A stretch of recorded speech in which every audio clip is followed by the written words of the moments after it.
말씀으로 하루를 시작하는 오늘의 묵상입니다. 오늘은 룻기 4장 1절부터 6절까지 말씀을 묵상하겠습니다. 성경 말씀을 듣겠습니다. 보아스가 성문으로 올라가서 거기 앉아있더니 마침 보아스가 말하던 기업 물을 자가 지나가는지라. 보아스가 그에게 이르되 이리로 와서 앉으라. 그가 와서 앉으매 보아스가 그 성읍장로 10명을 청하여 이르되 당신들은 여기 앉으라.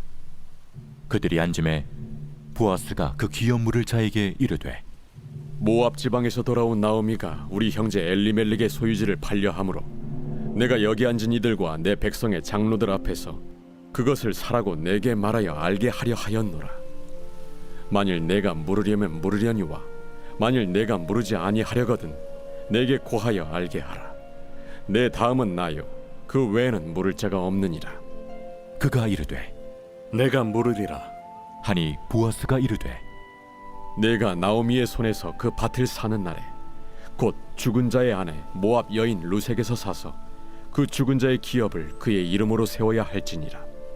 하니 그 기업 물을 자가 이르되 나는 내 기업에 손해가 있을까 하여 나를 위하여 물으지 못하노니 내가 물을 것을 네가 물으라. 나는 물으지 못하겠노라 하는지라.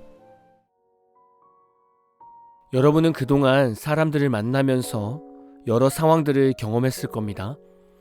여러분이 만난 사람들 안에서 무엇을 발견하셨습니까?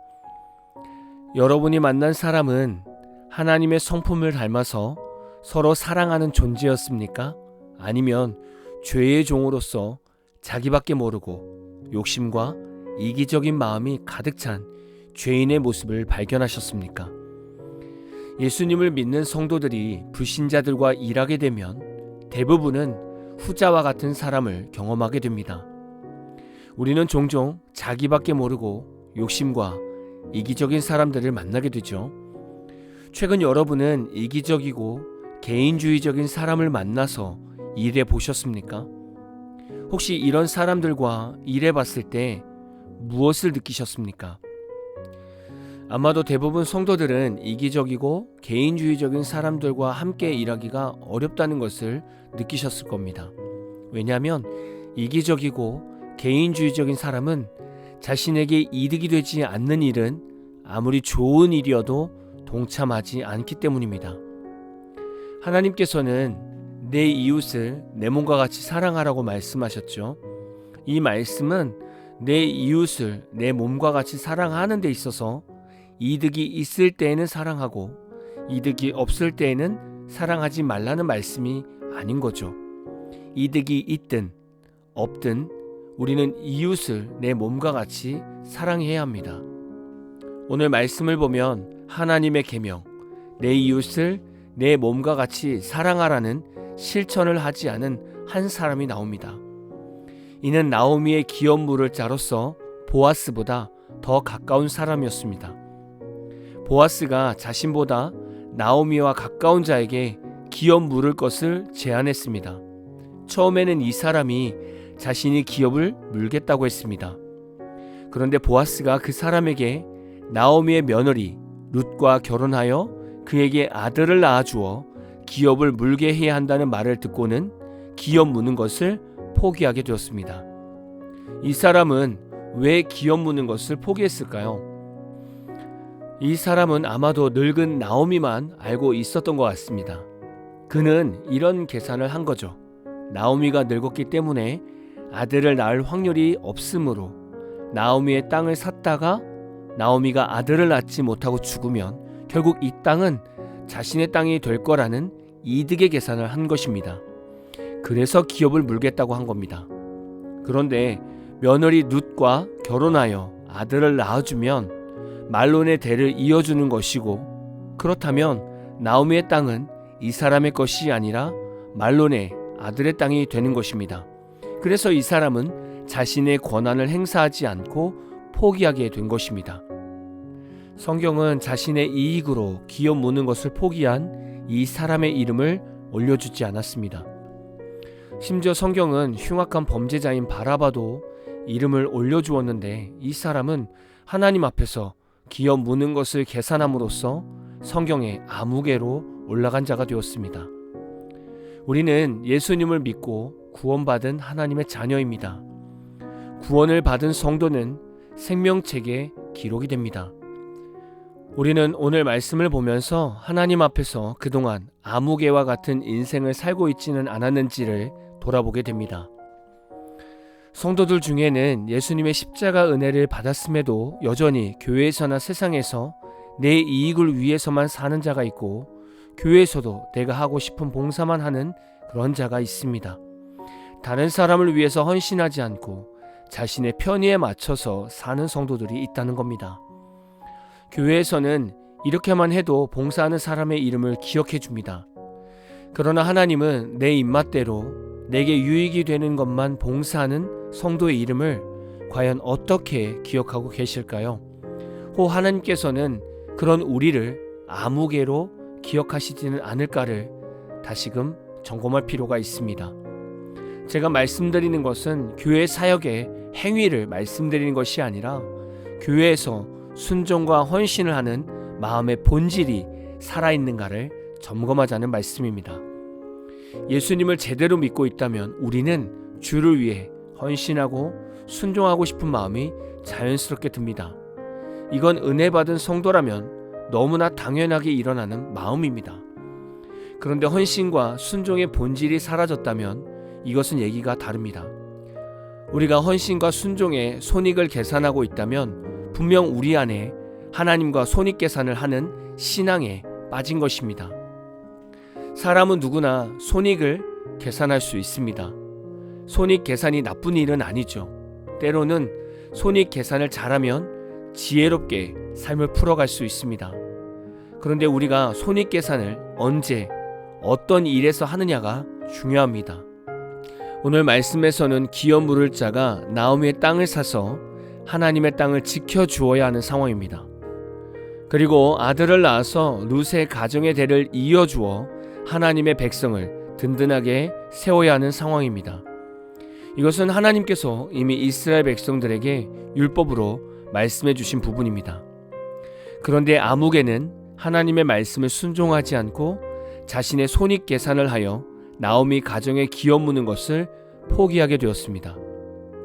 우리는 하나님 앞에서 말씀의 순종보다 내 자신의 손익 계산을 자꾸 먼저 합니다. 하나님의 말씀에 순종했을 때 어떤 손해를 보는가를 먼저 계산하는 것입니다. 그동안 하나님의 말씀에 순종할 때 어떤 손해를 볼 수 있는지를 계산했다면 이제는 하나님의 말씀에 순종할 때 어떤 유익이 있는지를 먼저 꼭 계산해 보십시오. 우리는 오늘 말씀을 통해서 하나님이 원하시는 일에 손익 계산을 할 때 어떤 대우를 받게 되는지를 다시금 보게 되었습니다. 하나님 앞에서 잘못된 계산을 하면 우리는 아무개로 취급을 받을 수 있습니다. 오늘 우리는 하나님께서 관심 없는 아무개 성도가 되는 것이 아니라 계산 없이 주의 일을 하여 하나님께 기억이 되는 한 성도가 되시기를 진심으로 축복합니다. 오늘 마무리 찬양은 서드베이스의 일꾼의 삶이라는 찬양입니다. 찬양 후에는 잔잔한 연주곡이 있습니다. 말씀을 생각하면서 기도하는 시간을 가져보십시오.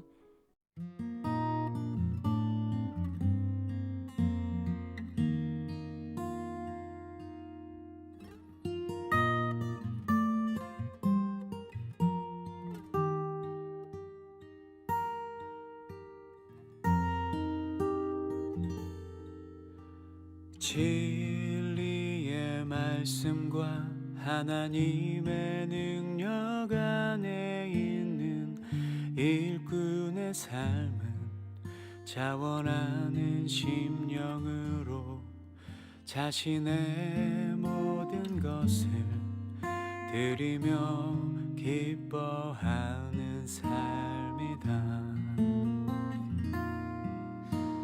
진리의 말씀과 하나님의 능력 안에 있는 일꾼의 삶은 자원하는 심령으로 자신의 모든 것을 드리며 기뻐하는 삶이다. 그는 무명한 자 같으나 유명한 자요 가난한 자 같으나 많은 사람을 부욕해 하도다 근심한 자 같으나 기쁨이 있고 아무것 없는 자 같으나 모든 걸 가진 자로다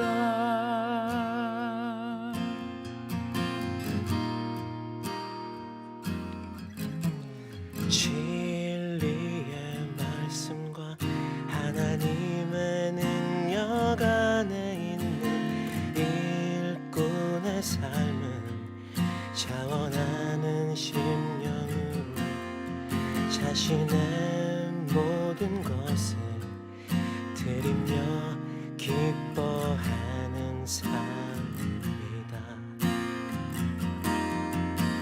진리의 말씀과 하나님의 능력 안에 있는 일꾼의 삶은 자원하는 심령으로 자신의 모든 것을 드리며 기뻐하는 삶이다. 그는 무명한 자 같으나 유명한 자요 가난한 자 같으나 많은 사람을 부욕해 하도다 근심한 자 같으나 기쁨이 있고 아무것 없는 자 같으나 모든 걸 가진 자로다. 그는 무명한 자 같으나 유명한 자요 가난한 자 같으나 많은 사람을 부욕해 하도다 근심한 자 같으나 기쁨이 있고 아무것 없는 자 같으나 모든 걸 가진 자로다. 아무것 없는 자 같으나 모든 걸 가진 자로다.